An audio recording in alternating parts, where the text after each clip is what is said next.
One of the biggest announcements at Mobile World Congress this year is the Samsung Galaxy S7.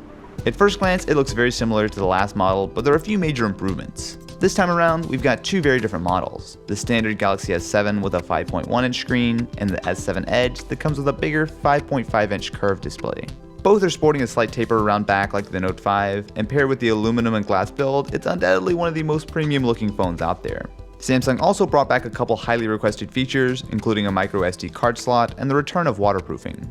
This is a big one. The Galaxy S7 can be submerged in 1.5 meters of water for 30 minutes, and thankfully there aren't any annoying flaps over the ports. Inside, it's no slouch, with the brand new Snapdragon 820, 4GB of RAM, and much bigger batteries, which should help deliver the longevity the last gen lacked. It's also rocking a new 12-megapixel camera. It gives up a bit of detail for a wider lens and bigger pixels, which should help massively in low light. One of the biggest surprises at MWC is the LG G5. It's rocking a new aluminum build that feels a lot nicer than the G4. It's surprisingly light, and with a smaller 5.3-inch screen, it fits really nicely in the hand. The design is a massive improvement. Not only does it look great, but this might be one of the most comfortable phones I've ever used. Instead of rear buttons, we've got a fingerprint sensor that doubles as the power button.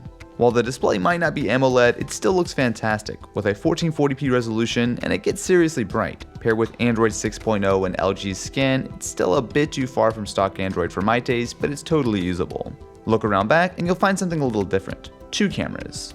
It has a normal 16-megapixel sensor that's paired with a wide-angle camera to give you two totally different looks for photos. This is a really cool idea that gives you what's almost as good as optical zoom without a giant camera on the back. Probably the coolest feature is the removable battery. The bottom of the phone pops off if you need to swap batteries, but you can also add what LG calls friends. These are modules that can add new features like this Bang & Olufsen headphone amp, which promises hugely improved audio performance. There's also the LG Cam Plus, which not only includes a larger battery, but extra controls and a grip for the camera. This is a really cool idea to expand your phone without bolting giant accessories on.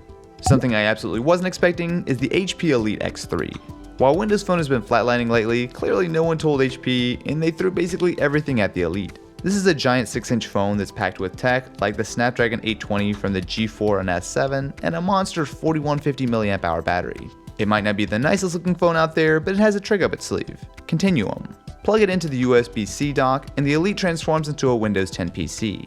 Hook up a monitor, mouse and keyboard, and you're ready to go. Unfortunately, since it's ARM-based, you won't have full Windows 10 to use normal apps, but you still got a browser and optimized versions of some things like Word. This was an early prototype, so performance was a bit sketchy, and it's missing a couple features like a retina scanner that should be on the final version, but the idea of having one device that can be both your phone and computer has a ton of potential. So which was your favorite phone that was announced at MWC? Let me know in the comments below, and I will catch you in the next one.